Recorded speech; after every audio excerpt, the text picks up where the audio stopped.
Good evening, I'm Macy Marie.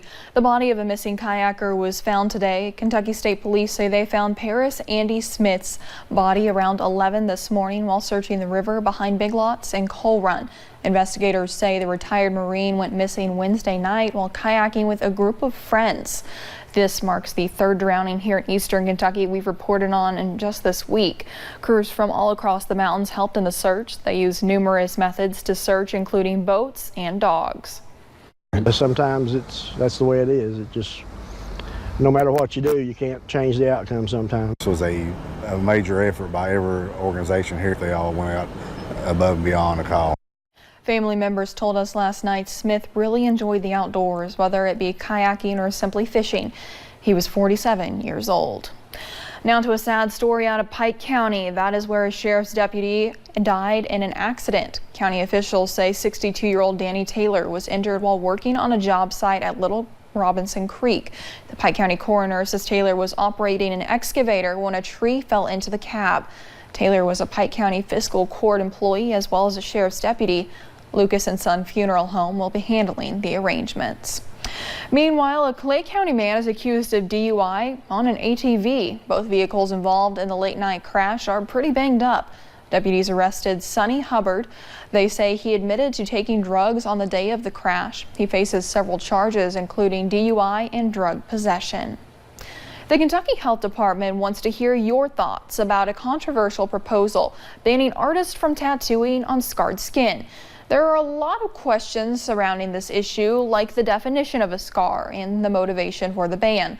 Today, I met up with a local tattoo artist and got his thoughts on the proposed regulations. Whether it is your first time under the gun or your 20th. It's a huge confidence booster. Tattoo artist Draven Gayhart says putting a work of art on your body is about telling your own story.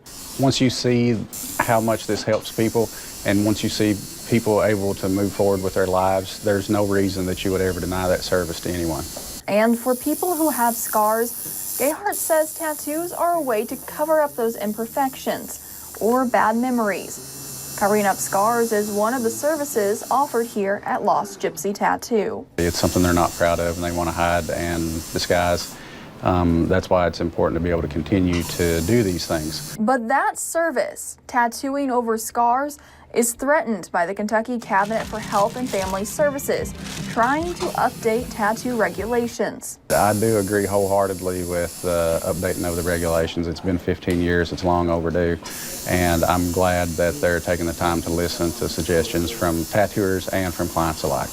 In a recent release, the Cabinet says concerns about the regulations are being heard and taken into consideration. It gives closure to a lot of people that have scars, and a lot of times not from their choosing. Hoping he can continue turning what might be self-harm or marks from surgery into something fun or meaningful.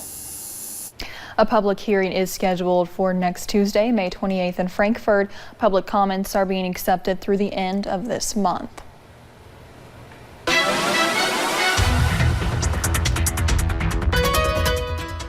Well, you guys, today was hot and today was humid. Those two words are going to be used quite often in the next coming days. But let's go ahead and take you outside right now, looking at the WYMT studio right outside of our front door, looking mostly calm tonight. We're going to see those calm conditions continue into the overnight hours. Over in Whitesburg, hello to you folks downtown on Main Street. Temperature right now in the upper 60s, clear skies. We're going to see those clear skies dominate for the majority of the overnight hours, feeling like the temperature it actually is thanks to a little bit lower dew points, but it still probably is a little bit muggy out there with some calm winds. Satellite and radar showing a few showers and a couple rumbles of thunder up towards Louisa, but overall we stay dry today here in the mountains. It's been a pretty pleasant and very, very hot day. So tonight we will be dry, and I will have your Memorial Day weekend forecast and those hot and humid conditions in just a few minutes, Macy.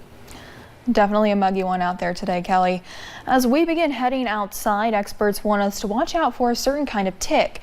An Asian longhorn tick was found over in Martin County. Agriculturists say that is concerning, and here's why. The tick could carry other diseases that they're not used to seeing. We shouldn't worry so much about whether it's a bad season or not. We should do the same things every season as if it's going to be a bad season. Health professionals found the first tick-borne disease in Kentucky back in March. That's earlier than usual. To avoid ticks, cover your skin, use bug spray with DEET, and avoid overgrown and wooded areas. Memorial Day weekend is here, and many people will be remembering those who lost their lives protecting our freedom. Breathitt County kicked off their annual Memorial Day ceremony early this morning. The community gathered for a parade downtown to honor the veterans still with us today, and around noon they had a memorial ceremony with the keynote speaker being Democratic nominee for Secretary of State Heather French Henry. When you see people who come out for Memorial Day ceremonies, that we remind them that this is a day that we remember our fallen heroes. While we say thank you to those who are still here among us, it's a time for us to remember the sacrifice and service, no matter how long it's been. At 8 p.m. they had a candlelight roll call at the park in honor of the fallen soldiers of Breathitt County. And Memorial Day weekend has arrived, and with the holiday comes more people on the highways. AAA anticipates an increase of 3.6% more travelers than last year, around 37.6 in total. As always, Kentucky State Police encourage the public to be extra careful on congested roads. People who traveled along I-75 today say traffic was a hit or miss. The 89th Kentucky Mountain Laurel Festival is in full swing this weekend. A great time over there. If you haven't already got the chance, go ahead and check it out. Organizers with the festival say this is the weekend locals look forward to all year, decorating everything in pink and green and even wearing those colors. Locals say the pink and green represents the Kentucky Mountain Laurel that grows in the area. One of the biggest times it's displayed is during the festival's Queen coronation. A lot of people are up in the park right now trying to find the mountain laurel that's left, and it'll be on full display tomorrow at the Queen's coronation. Everybody will have their mountain laurel bouquets as the new Queen is crowned. Organizers say the new Kentucky Mountain Laurel Festival Queen coronation will be tomorrow at 2 o'clock. On Monday, Camp Nelson National Cemetery will hold its annual Memorial Day program, and this year it will honor the men and women who served in World War II in one of its toughest battles. This December will mark the 75th anniversary of the Battle of the Bulge in the winter of 1944. This year's keynote speaker is a 96-year-old Central Kentuckian who remembers every second of that cold and deadly battle. Amber Philpott has this story. All right. He might be a little slower in pace, but his workload certainly doesn't reflect it. Every day, just like clockwork, Captain Walter Cox shows up to the office. I came out of retirement. I tried retirement and played golf every day, and I didn't like it, and so I decided to go back to work. At 96 years young, he's the man to talk to about a trust or a will. An attorney for most of his career, he opened his own practice focusing on this line of work in 2004. He says it keeps him young. Well, my advice to everybody is to keep working, and I think that's what's kept me alive. You got to exercise your brain as well as your body. Cox is the keynote speaker this Memorial Day at Camp Nelson. If you ask him about the honor, his sense of humor is evident. I think that I'm probably the oldest one they knew about that could still get up and stand up and speak. It's been more than 7 decades since Cox was called into duty. A UK ROTC student, he got the call in April of 1943 to head to basic training. That next year, he was sent with the 70th Infantry, arriving in France ahead of one of the greatest battles of World War II. We were en route in our 48s when the Battle of the Bulge started, and it started further north. So it was going on while we were en route up to Strasbourg. He and his men arrived Christmas Day, 1944. He recalls what he told his men as if it were yesterday. I believed that the Lord's going to take care of us. So I told my men, I had 40 men, I was a platoon leader, and on Christmas Day I took them all in church, there, a little Catholic church in the town of Buchweiler, France. And I told them all that their job was to protect themselves as well as kill all the Germans. Cox and his men fought in some of the most brutal conditions. The cold and snow, just another enemy in itself. Shoes were the main things. Your feet would freeze if you didn't take off your shoes, change your socks. Your buddy, you always have a buddy with you, and he massages your feet, get the feeling back in them, put on the warm socks. In January, Cox and his men succeeded in stopping the Germans and freed several prisoners. At 22 years old, he and his men earned a battalion citation from the president. A lot of people died, and a lot of people, I was lucky.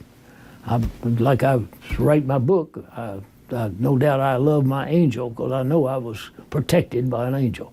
Cox went on to attain the rank of captain, serve in the JAG Corps, and eventually return home to the Bluegrass to start a family and his career outside the military. He's written his life story down in this book, I Love My Angel, a way to preserve the memories of his 96 years. There aren't many left of his generation, so maybe it's why he's still hard at work, a way to honor those that didn't get the chance to be here with him, celebrating Memorial Day 75 years later. It's a great honor. And given my age and given my health, the Lord has blessed me, and I thank Him for it. Captain Cox says he spent 40 months in the U.S. Army. He says he does not know how he made it through, but believes in that angel that saw him to the end. The ceremony at Camp Nelson starts at 11 o'clock on Monday. Weather permitting, there will be a flyover of a restored Mitchell B-25 bomber, one of less than 10 that are still flying. And still to come on Mountain News at 11, over a dozen casualties in a large fire at a school in India. But first, half of the country is under threat as we head into Memorial Day weekend. The heat and humidity are here to stay through Memorial Day weekend, but what about the rain chances? I'll break those down in my full forecast in just a few minutes.